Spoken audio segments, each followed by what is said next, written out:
en Fórmula. Concluye el día con la información más relevante, el análisis en la voz de los expertos y la agenda informativa del día siguiente. Leonardo Curcio en Fórmula. ¡Comenzamos! Leonardo Curcio en Fórmula. Muy buenas noches, saludo con gran cariño al auditorio de Telefórmula que en estos momentos se enlaza con los trabajos de esta emisión. Agradezco a quienes nos siguen a través de la radio y por supuesto las plataformas de internet. Hoy en Nueva York el Consejo de Seguridad de Naciones Unidas hizo una evaluación de la situación en Ucrania y las tensiones que se viven en aquella parte del mundo. En un instante, una conversación con el embajador Juan Ramón de la Fuente. Por cierto, Rusia asume mañana la presidencia del Consejo de Seguridad y es relevante que el día de hoy el embajador ruso haya dicho frente a la comunidad internacional que su país tenga intención de invadir Ucrania. Ojalá haya efectivamente un freno, una autoconstricción, en este caso una autorrestricción que se estaría poniendo la diplomacia rusa diciendo: fuimos a decir esto a Nueva York, no puede ocurrir algo diferente en los próximos días, y dar paso a la negociación diplomática. Mientras tanto, Estados Unidos en el Congreso está preparando paquetes de sanciones contra miembros de la élite rusa. Esta es idea de las sanciones dirigidas y sus familias que aplicaría si Rusia ataca Ucrania.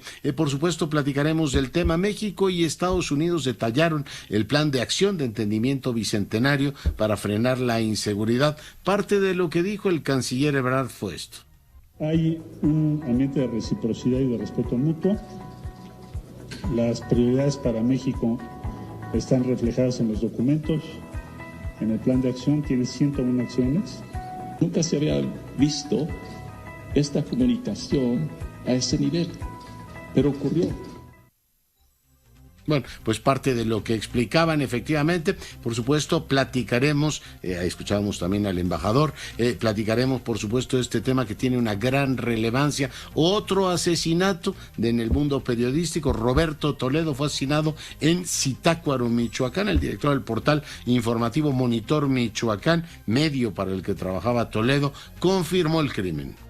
El equipo de Monitor Michoacán ha venido sufriendo una serie de amenazas de muerte.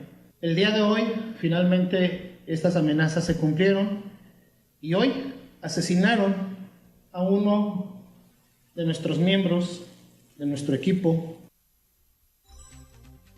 Bueno, y en más información, el INEGI confirma que el crecimiento económico del país para el 2021 fue de 5%, porcentaje 1.3% menor a lo estimado por el gobierno federal, que estaba en torno al 6.3%. El presidente López Obrador ya comentó el reportaje de Mexicanos contra la Corrupción, Impunidad y Latinos, justificó la forma de vivir de su hijo, José Ramón, al asegurar que la señora, o sea, su nuera, tiene dinero, pero no tiene nada que ver, dijo, con el gobierno. Un juez de Agua Prieta dictó auto de formal prisión a Facundo Rosas por el delito que se le imputa, en este caso participar en el operativo Rápido y Furioso. Quirino Ordaz ya recibió el plácet de España, pero le dicen que ya no es miembro del PRI, ha sido expulsado de su partido.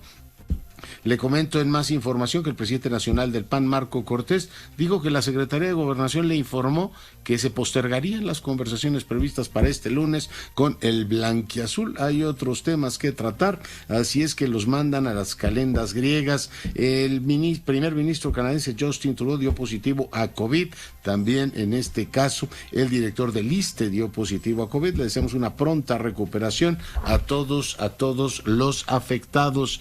Vamos a hacer una breve pausa, regresamos en un instante. Tu opinión es importante. @Leonardo Curcio.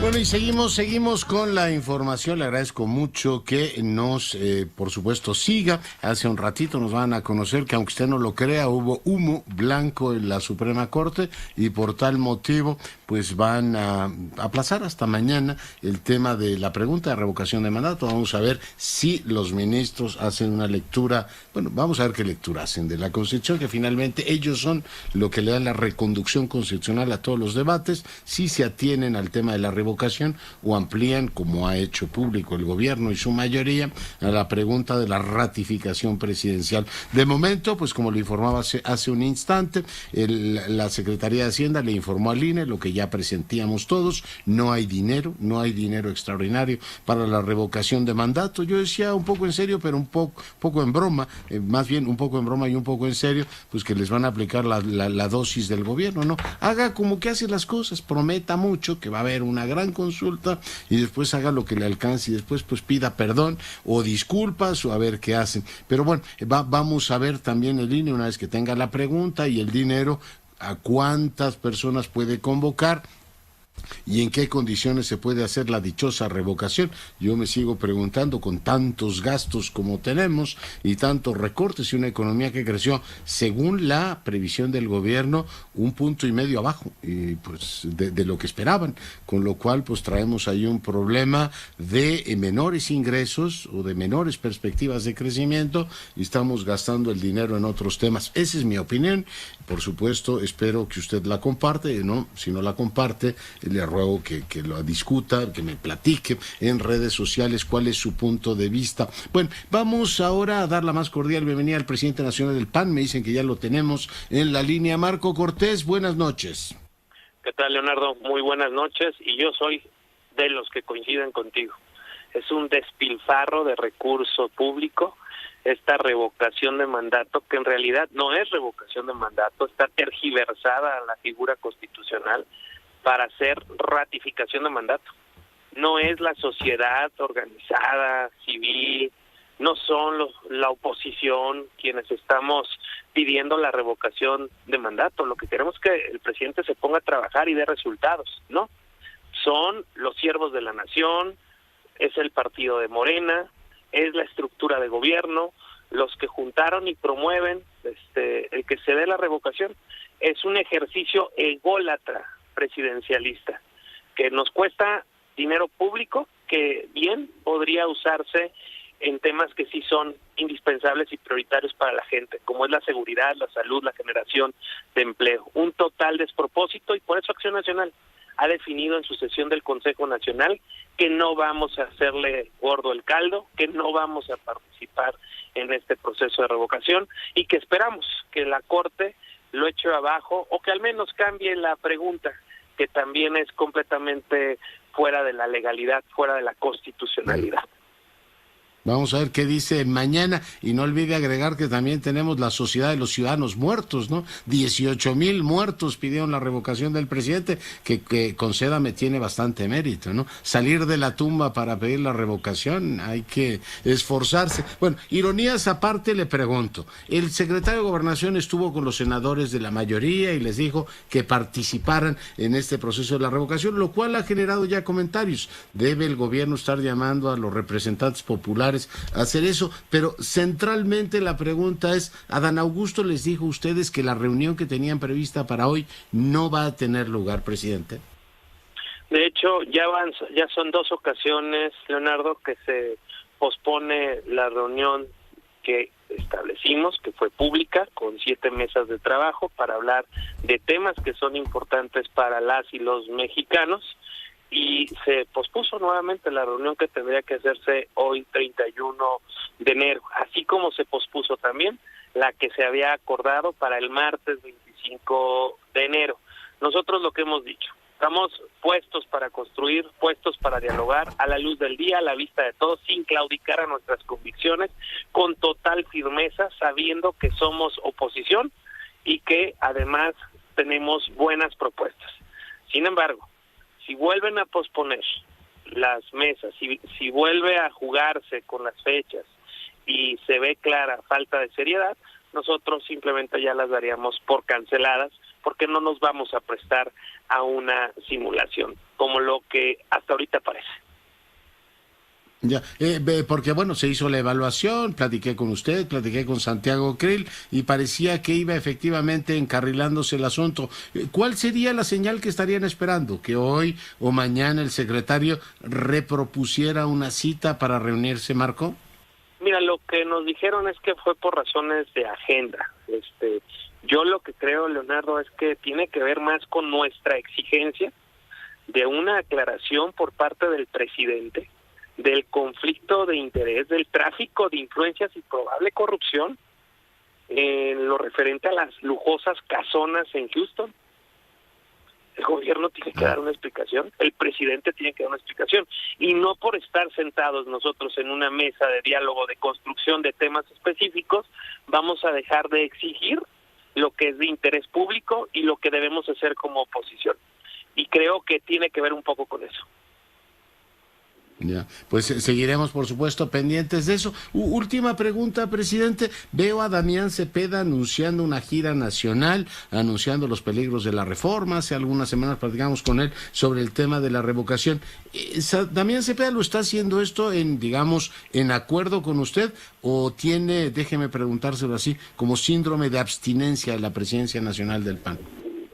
Mira, en el Consejo Nacional, con un voto solo en contra, aprobamos el que Acción Nacional haría el vacío, de que no le haríamos el caldo gordo al presidente de la República en la revocación de mandato, que no caeríamos en su juego, porque es un ejercicio ególatra presidencial. Y por ello es que esa es la decisión y esa es la posición institucional del PAN. Y Damián, imagino que votó a favor, ¿no? Digo, en contra en este caso, sería el voto excéntrico, digamos. Mira, no estoy seguro si estuvo en esta sesión, pero no fue su voto, para ser honestos. El que fue en contra se trata del consejero nacional Antonio García Villa, del estado de Coahuila, eso sí lo tengo muy claro. Todos los demás votos del Consejo Nacional de nuestro partido votaron porque se hiciera vacío, votaron porque no se le hiciera el caldo gordo al presidente, ejercicio de egolatría presidencial. Pero en este caso la gira de Damián Cepeda, ¿tiene su bendición o es síndrome de abstinencia del antiguo presidente del PAN? No, a ver, pues todos los legisladores deben de tener su activismo y pues debe estar apegado a la estrategia institucional del partido. Muy bien. Presidente, muy agradecido por la conversación. Al contrario, mi estimado Leonardo, un fuerte abrazo para ti y para todo el auditorio que nos escucha. Gracias, Marco Cortés, el presidente nacional del PAN, hoy platicando con usted. Ya ve usted, el secretario de Gobernación tuvo problemas de agenda y ya escuchó usted en qué términos el PAN reconsideraría el volver o no volver al diálogo con el gobierno. Israel Aldave, te saludo. Leonardo, ¿qué tal? Gracias. Muy buenas noches. Comentarte que este día el presidente Andrés Manuel López Obrador dijo que sus hijos no tienen influencia en su gobierno, que no se les entregan contratos y que tampoco se les aceptan las recomendaciones. Dio a conocer, Leonardo, que si uno de sus hijos, el mayor, José Ramón, vive en una residencia en Houston, se debe a que su esposa, es decir, la nuera del jefe del Ejecutivo, tiene dinero. Así lo explicó esta mañana. Nada más decir, primero que en este gobierno no tienen influencia mis hijos. No se les da contrato a ningún recomendado. En el asunto del matrimonio, pues ahí está complicado meterse. Ellos se casaron y al parecer la señora tiene dinero, pero no tiene nada que ver con el gobierno. Ni un contrato, ni una recomendación. No somos iguales. Allí está, Leonardo, no somos iguales. Oye, espero que mi suegra no se refiere a mí como el señor, ¿eh? Sí, así es, Leonardo, vaya conflicto. O que a ti no digan, ahí el señor que trabaja en Fórmula, sino que digan, mi queridísimo yerno. Bueno, sigue, por favor. Sí, por supuesto, Leonardo, como lo señalábamos, vaya conflicto familiar que se está generando, y como lo escuchábamos, el mandatario mexicano les dice a sus adversarios, no somos iguales, señala que a pesar de los ataques en su contra, él va a continuar consolidando el cambio que propone, que él llama el de la cuarta transformación. E incluso les dijo a sus adversarios, Leonardo, que él no tiene apego al dinero y mucho menos al poder. Y acerca de nuestra honestidad, repetirles a nuestros adversarios qué es lo que estimo más importante en mi vida, que no me importa, no me interesa el dinero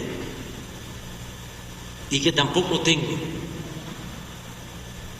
tanto apego por el poder, que el poder solo tiene sentido y se convierte en virtud cuando se pone al servicio de los demás. Y el poder es humildad, y el poder es poder decir adiós en su momento.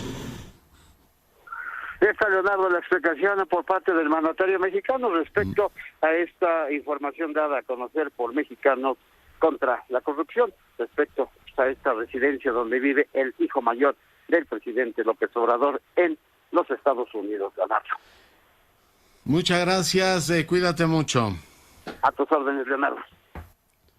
Y bueno, yo creo que hay tres cosas ahí que por supuesto merece la pena considerar. Su opinión por supuesto es la más relevante. Una, pues hay un estilo de vida que el presidente ha estigmatizado, ¿no? Se ha metido con la gente de la del Valle. Parece que lo que ocurre en la del Valle le parece muy reprobable, este aspiracionismo de las clases medias y todo lo demás, no de los ricos, que esos, como él ha dicho, esos están conmigo, pero este aspiracionismo de la del Valle no le afecta demasiado si se da en Houston, ¿no? O a lo mejor lo reprueba, pero tiene con prudencia, como suegro prudente, que decir, pues yo estas cosas no las apruebo, y se refiere a la nuera como la señora tiene dinero. Lo segundo es, pues, si hay un conflicto de la narrativa pública del presidente. Hoy lo dice perfectamente Ola Buenaga, leí su artículo en Milenio, échele un vistazo. Ahí hay un conflicto como de pecado, ¿no? No es en este caso que haya necesariamente algo indebido, lo tendrían que averiguar.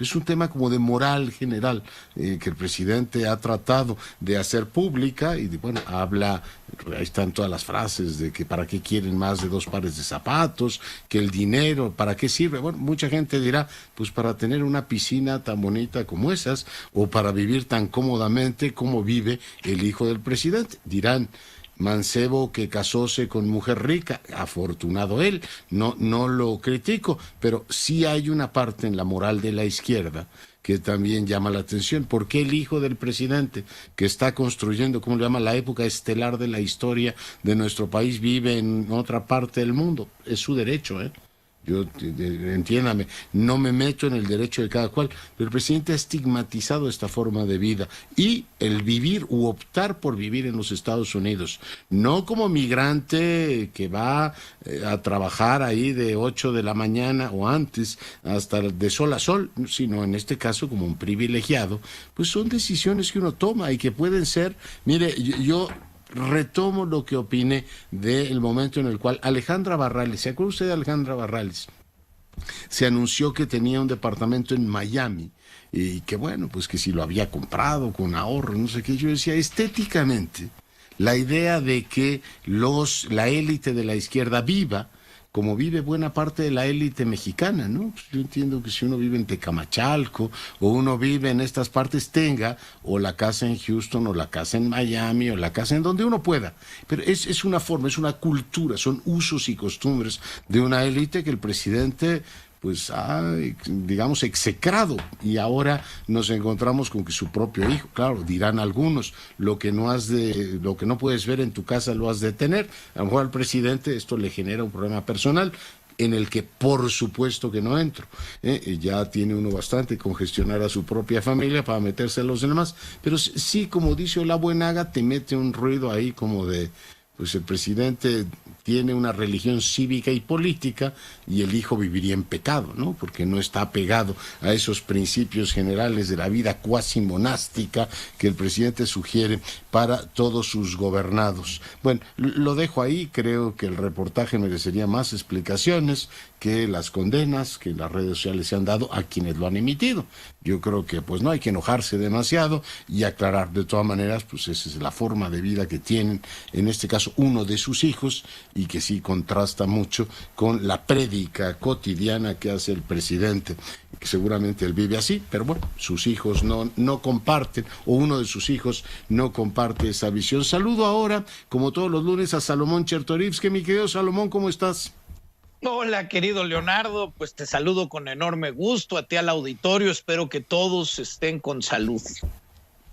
Yo también espero. ¿Cómo van las cosas y qué pone sobre la mesa esta semana, Salomón? Mira, Leonardo, hoy los diputados, las diputadas de Movimiento Ciudadano tuvimos nuestra sesión plenaria, después tuvimos una reunión conjunta también con el grupo parlamentario del Senado de Movimiento Ciudadano. Y pues mañana empieza el nuevo periodo de sesiones y es un periodo de sesiones cargado de temas relevantes, de temas importantes. Estaremos discutiendo desde los más mencionados, ¿no? Todavía faltan 15 días de Parlamento abierto con la discusión de la reforma eléctrica. Movimiento Ciudadano ha sido muy claro en este sentido. Estamos convencidos que no hay realmente materia para discutir, que es una monstruosidad de reforma lo que se está poniendo de frente y que no tendríamos ni siquiera que estar abriendo la posibilidad de discutir esa reforma como está. Esto no quiere decir que no haya temas en lo energético que tengamos que seguir discutiendo, por supuesto, cómo vamos a avanzar más rápido hacia energías limpias, cómo vamos a hacer un país que permita tener, además de energías limpias, energías más económicas. Si hay asuntos de lo que hoy existe en nuestra legislación que tendríamos que revisar, si tenemos que entrar a una discusión de cómo se va a administrar, gestionar el litio, por ejemplo, pues son discusiones pertinentes, pero la reforma eléctrica, tal como la propuso el Ejecutivo Federal, para nosotros es una reforma no negociable.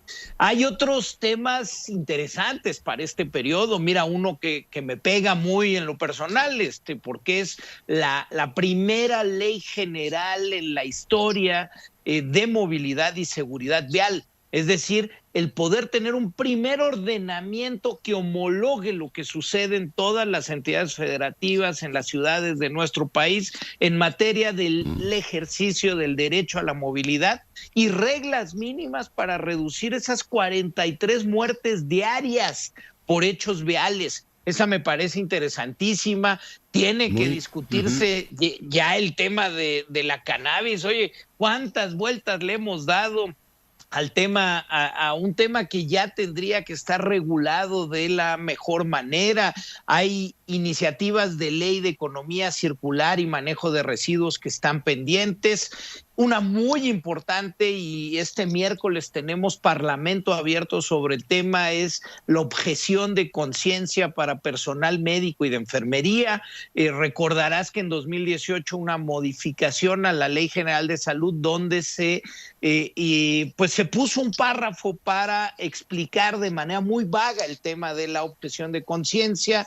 La Comisión Nacional de Derechos Humanos en ese entonces puso una acción de inconstitucionalidad a la cual le dio entrada y le dio la razón la Suprema Corte de Justicia, en donde dijo que la objeción de conciencia no puede ser un derecho absoluto. Por tanto, en el legislativo tenemos la tarea de legislar, de regular qué sí y qué no en cuanto a la objeción de conciencia. Es decir, Leonardo, viene un periodo que si se da para que podamos discutir y podamos legislar tratando de construir acuerdos, comunes denominadores y realmente dedicar una parte importante del tiempo legislativo a pensar qué es lo que necesita nuestro país y cómo lo sacamos adelante, creo que puede ser muy productivo. Si va a pasar lo que sucedió en el periodo de sesiones anteriores, en donde ni siquiera una coma se le quería cambiar al paquete económico, donde no hay posibilidades de encontrar tierra fértil para discusiones interesantes, pues entonces pues lo que tendremos es el uso de la voz y nuestro derecho a minorías, que termino con esto, quedó refrendado con el fallo del Tribunal Electoral, en donde nos dio la razón de que no nos podían dejar fuera, no podían dejar fuera ninguna minoría de la permanente, querido Leonardo. Creo que sienta un precedente importantísimo para el futuro, el derecho de las minorías. Si cancelamos ese derecho, estamos cancelando la democracia misma.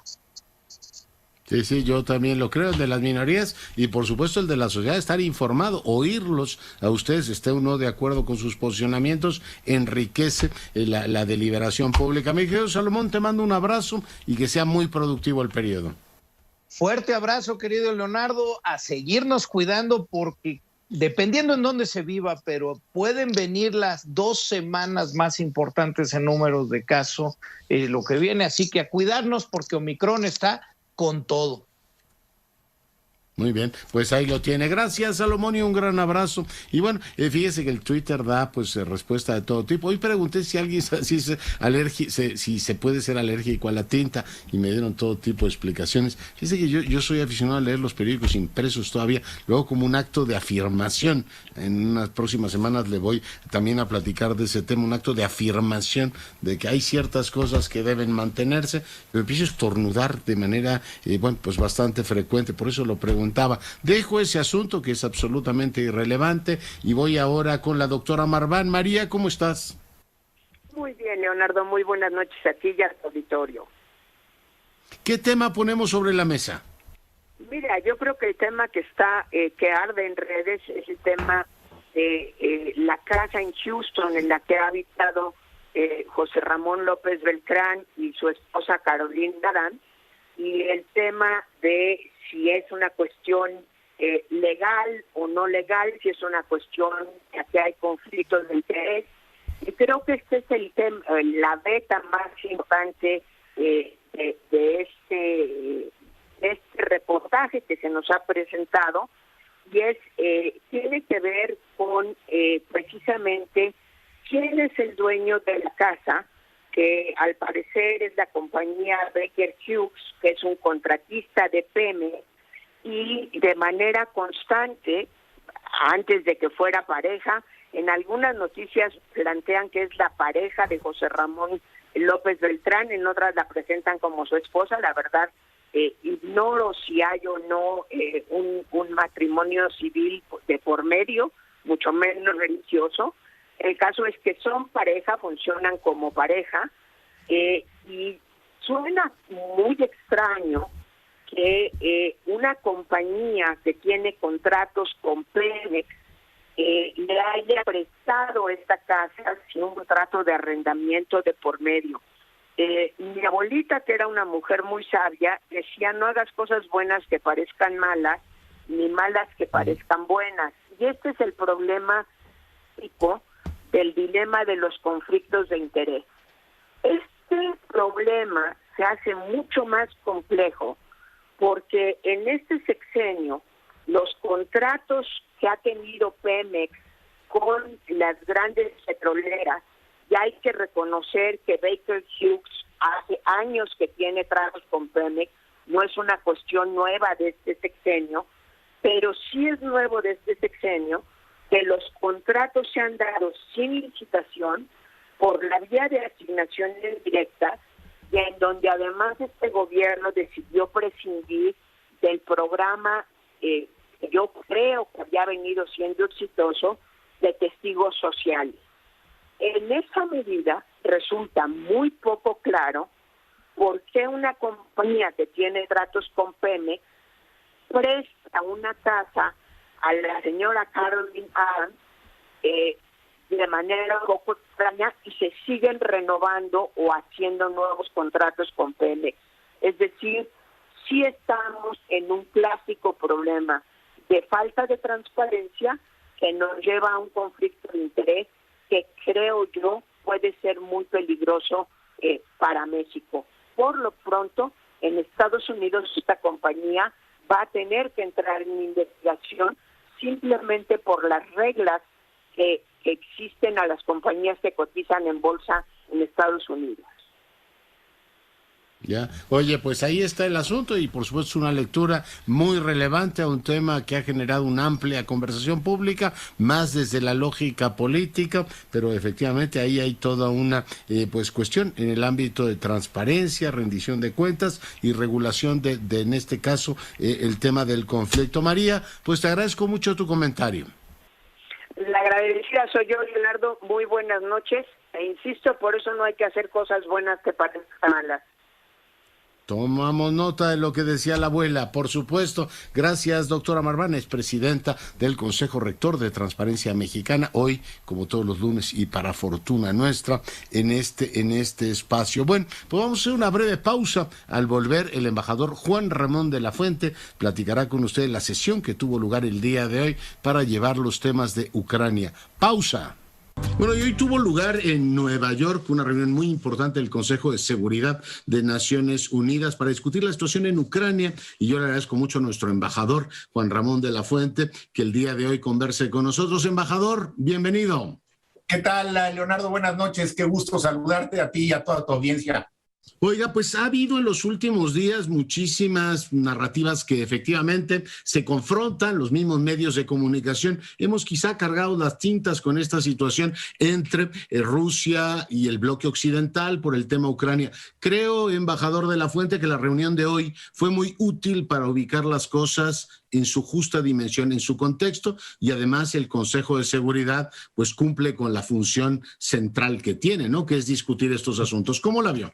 Así es, Leonardo, yo creo que fue muy positiva y como sabes, hubo un jaloneo importante previo a la reunión porque la Federación de Rusia objetó que se llevara a cabo la reunión, pensaba y dio su argumento que no había elementos suficientes para convocar, entonces se sometió a un voto de procedimiento, se requieren 9 de los 15 para que la sesión se lleve a cabo. Y hubieron 10 votos a favor, incluido el de México, 3 abstenciones y 2 en contra. Así que, digamos, una tercera parte del Consejo no estaba tan convencido de que tuviésemos argumentos para sesionar, ¿eh?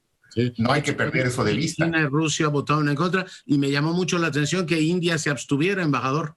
India y 2 de los 3 africanos. Los 3 países africanos habitualmente votan en bloque, entonces se esperaba que la votación iba a ser todavía más cerrada, que iba a ser 9-6, pero yo creo que la presión, no sé si fue de Francia o de Estados Unidos, logró romper el bloque africano y se obtuvo uno de los 3 votos a favor. En fin, todo esto nada más para justo corroborar lo que decías. Ha habido una tensión importante en relación a este tema.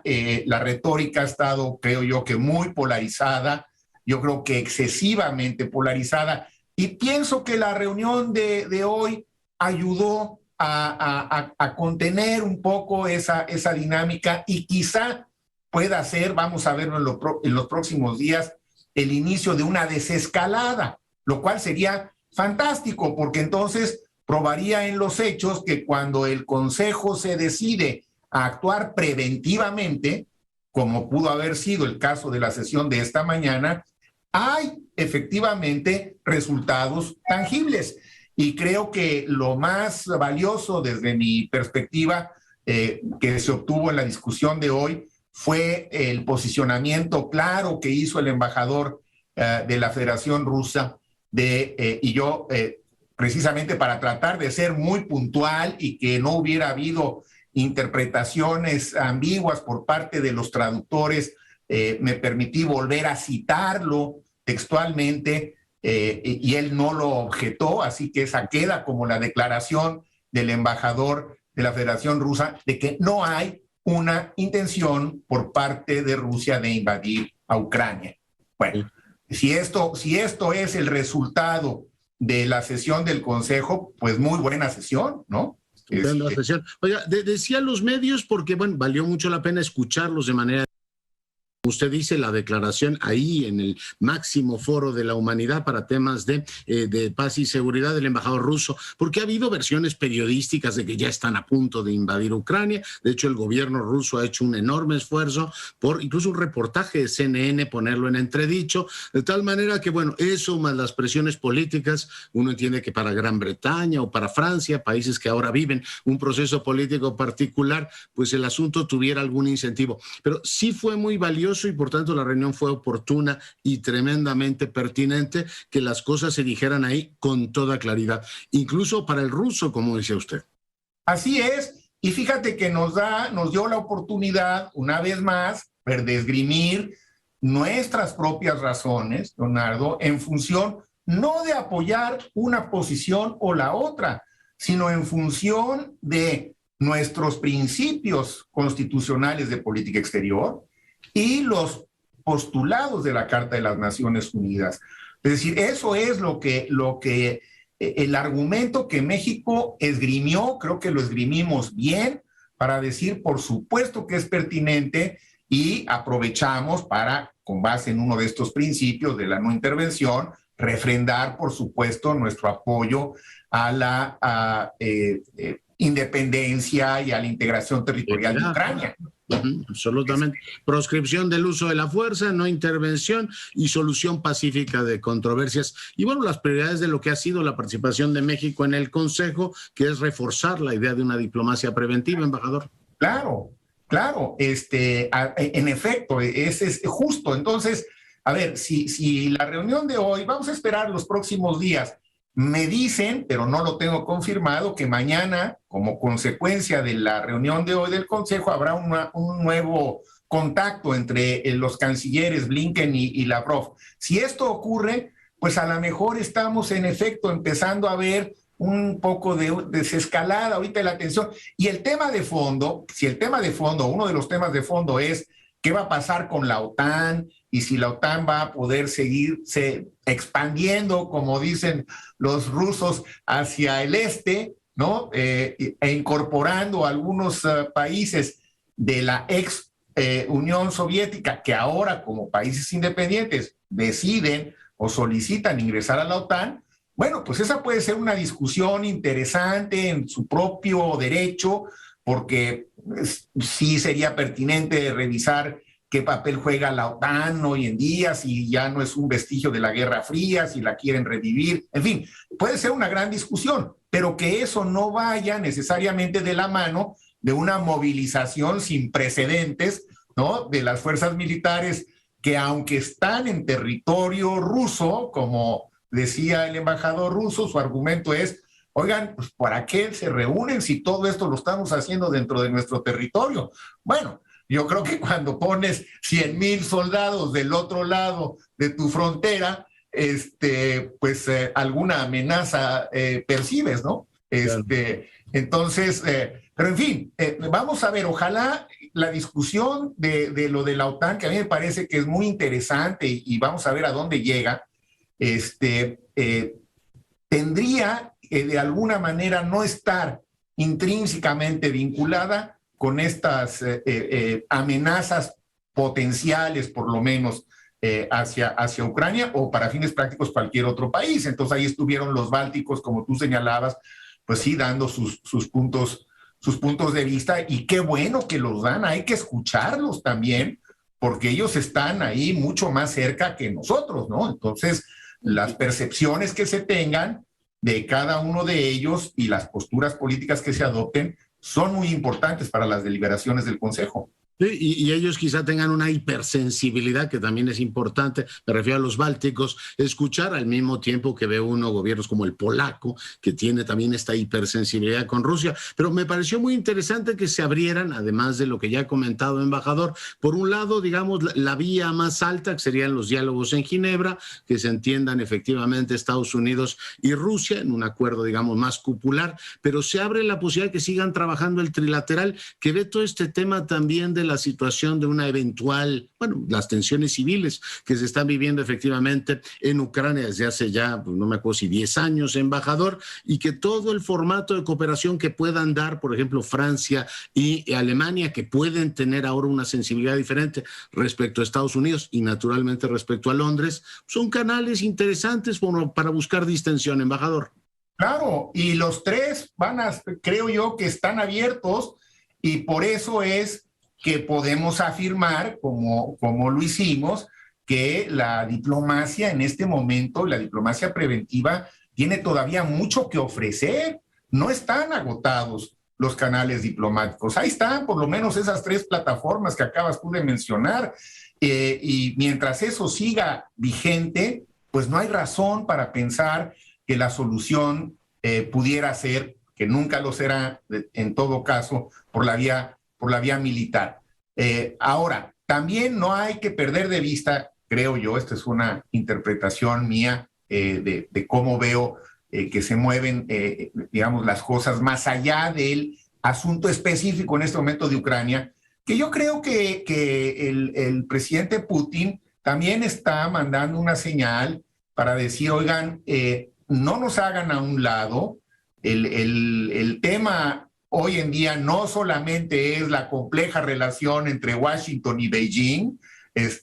Moscú también forma parte, digamos, ¿no?, de esa encrucijada cupular, y si siguen haciendo algunos movimientos por parte de Occidente en Europa, pues nosotros vamos a tratar de marcar nuevamente nuestra territorialidad y nuestra presencia y nuestra fortaleza. Entonces yo creo que también puede haber un poco de eso, ¿no? Es decir, sí hay política interna de los países cuando hacen estos movimientos que parecieran que están exclusivamente dedicados a reaccionar internacionalmente. Yo creo que el presidente Putin está jugando también cartas en su política interior, y está jugando también cartas para incidir en la política interior de los Estados Unidos, para ver hasta dónde puede acorralar al presidente Biden,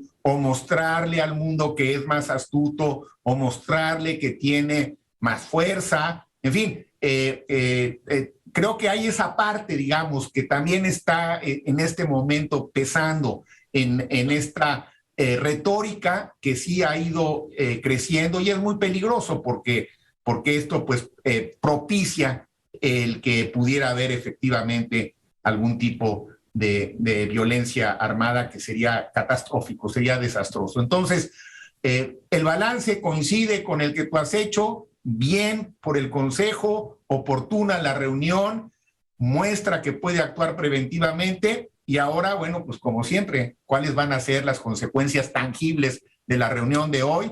Yo creo que en los próximos días lo vamos a ver. Y Rusia, que por cierto toma la presidencia del Consejo mañana, día 1 de marzo, ya anunció que harán una nueva reunión, ahora convocada por ellos, sobre Ucrania el 18 de febrero. Entonces es interesante porque se está dando, digamos, Rusia 2 semanas, ¿no?, 18 días de margen para decir, vamos a volver a traer el asunto nosotros al Consejo dentro de 18 días. Quiere decir que seguramente vamos a ver cosas, y espero que vayan en la dirección que todos deseamos. Sí, porque ahí está la declaración, efectivamente, frente a la humanidad completa del embajador ruso. Y ahora este dato de la presidencia creo que es muy, muy relevante. Bueno, quiero decirle finalmente, embajador Lafuente, que para mí fue muy aleccionador ver efectivamente operando el Consejo. Escuché, por supuesto, su discurso con toda atención, evaluando los riesgos y proponiendo efectivamente canales de salida. Son los dos temas que debe hacer centralmente el órgano, ¿no? Yo creo que sí. Y dentro del órgano, pues cada quien tiene que jugar su parte. Es decir, ¿qué es lo que puede hacer México? Bueno, pues lo que hoy vimos que pudo hacer, yo creo que no fue menor, y contribuye a orientar las cosas de la mejor manera posible. ¿Qué pueden hacer países como Brasil, por ejemplo, que tuvo una intervención muy en línea con la intervención de México, lo cual me da mucho gusto. ¿Qué pasa con la India, que se abstiene, por ejemplo? ¿Y qué pasa con el bloque africano, que habitualmente funciona como bloque y hoy lo rompieron?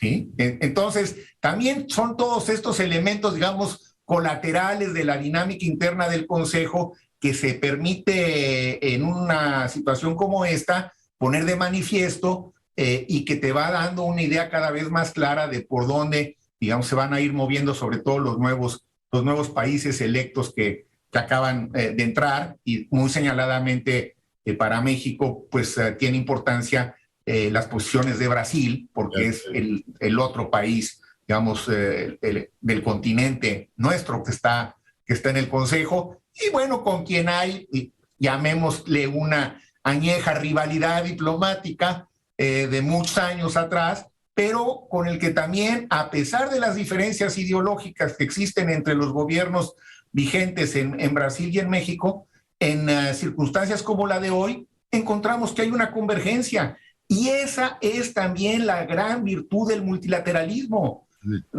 El multilateralismo te permite encontrar convergencias aún con países con los que no tendrías en principio mucha afinidad. Pues resulta que ahí está el multilateralismo permitiendo que se expresen esas convergencias. Me parece que es también una lección interesante, ¿no? Yo tomo nota, por supuesto, de la misma, embajador Lafuente, y le agradezco muchísimo el tiempo que ha estado esta noche con nosotros. Gracias, buenas noches, Leonardo, saludos. Bueno, pues ahí tiene usted la conversación con el embajador. Fíjese que a lo largo del día en el Senado de los Estados Unidos se ha venido planchando la posibilidad de un acuerdo en este caso bipartidista y con mucha fuerza, para plantear una serie de sanciones a Rusia. Vamos a ver si esa parte, además de la diplomática, se combinan y qué efectos tienen, ¿no? Porque, bueno, uno plantea una solución y de pronto el otro reacciona de otra manera y eso empieza a complicar las cosas. Vamos a ver el efecto que tiene primero el paquete de sanciones, la idea misma que ha manejado el Congreso de los Estados Unidos, si ayuda a cambiar la actitud de Rusia o en este caso la complica aún más. Bueno, seguimos pendientes de ese tablero internacional. Por cierto, antes de irnos, permítame recordar con profunda admiración a la embajadora Aida González Martínez, una de las grandes diplomáticas de este país. Falleció hace un par de días y el día de hoy transmito a la comunidad y por supuesto a su familia mi más sentido pésame por esta irreparable pérdida. Descanse en paz. Y bueno, pues nos mantenemos pendientes. Antes de despedirnos, recuerde que en un ratito más empezarán ya a circular. Dicen que van a ser preliminares los resultados de la elección, en este caso del Sindicato de Trabajadores Petroleros de la República Mexicana, un tema que ha tenido, como usted sabe, gran despliegue en las mañaneras, pendientes pues de quién gana esa elección interna ahí en el Sindicato de Trabajadores Petroleros. Y con esto nos vamos. Yo soy Leonardo Curcio. Le pido que se cuide mucho y sea rabiosamente feliz. Se lo merece.